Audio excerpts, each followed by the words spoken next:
What is going on, YouTube? Today we are looking at the sixth story in my collection, The Crumbling of a Nation and Other Stories, which just so happens to be the titular story. In this video, we're going to talk about the inspiration behind this story, what messages I wanted to convey, and then at the end I will read a sneak peek. When I sat down to write this story, there were a few different messages that I wanted to convey. The first thing is I wanted to show the severity of the wealth disparity in this country. But not just that, I wanted to show the sources of that disparity, the people that are leading to that disparity, which is the wealthy people who hoard money among themselves, especially those who have done so for generation after generation. The second thing that I really wanted to convey in this story is how our nation as a whole has lost a lot of power to these wealthy elites, which is something that we are really suffering from today, whether it be from wealthy lobbyists, powerful social media companies, or our current president and co-president. We are seeing a very small group of wealthy elites not just influence the regular population of America, but influencing the way that our politics work and the things our politicians fight for or refuse to fight for. Next, I wanted to show this extremely odd phenomenon that we have here in America and really all around the world, where there are large groups of poor folks who look at the wealthy not as their enemies or their oppressors, but rather as people who should be admired. They look at them as heroes. They look at them as saviors. They look at them as idols. They look at them as inspirations and as geniuses. They think that this is what we should strive for, when it's not.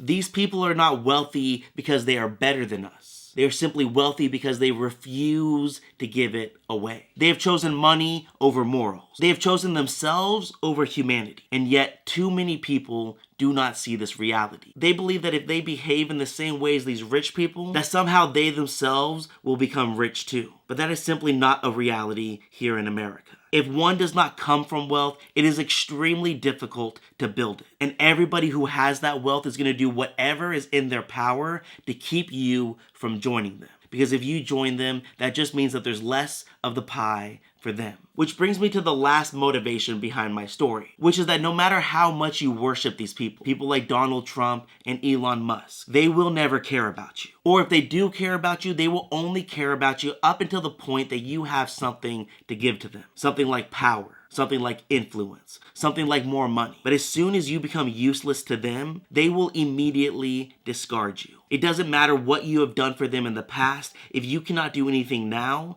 then you are nothing. One novel that was a huge motivation for the way that I wrote this story was Parable of the Sower. It is an incredible novel that somehow becomes more and more relevant with each passing day. Now for the sneak peek. America did not collapse. It crumbled. Nor did it crumble quickly. The crumbling occurred so slowly that no date could be attributed to the beginning of the end, nor to the ending itself. It happened over decades, generations. The nation slowly fell alongside the pages of the calendar, the leaves from the trees. It was a process as natural as the passing of time. One flag was lowered. One office building was locked. One organization was shut down. One election was postponed. One courthouse was boarded up. One prison was overrun.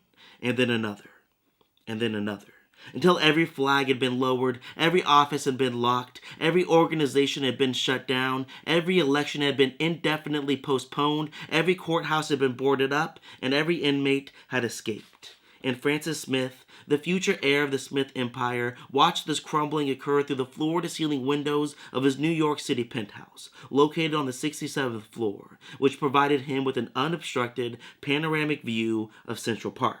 But by the time Francis and his wife Eleanor and their 3 kids inherited the penthouse along with the rest of the Smith Empire, Central Park had become a symbol of America's decay. Every inch of the once beautiful park was covered with tents and wooden huts and broken down trucks and rusty trailers and the men and women who called these decrepit things home. Every tree had been cut down. Every statue had been covered in graffiti. The lakes had been turned into bathhouses. The museum had been overrun with squatters. The paintings had been burned for warmth, and the statues within had been toppled and repurposed for shelter. As the years came and went, the number of tents and people in the park continued to grow, and it made him sick.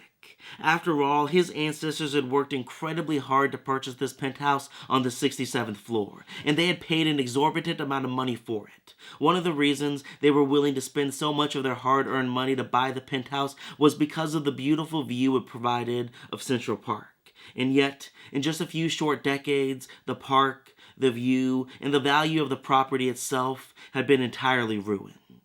Yes, Oh yes, it made Francis sick. If you would like to hear the rest of this story or any of the other stories from my book, The Crumbling of a Nation and Other Stories is available on Amazon, Barnes & Noble, the TikTok Shop, and Audible. And if you're interested in following me on other platforms, I can also be found on TikTok and Instagram. And if you're interested in hearing more sneak peeks or hearing about my favorite books, make sure to hit subscribe. Thank you guys for watching, and I'll see you next time.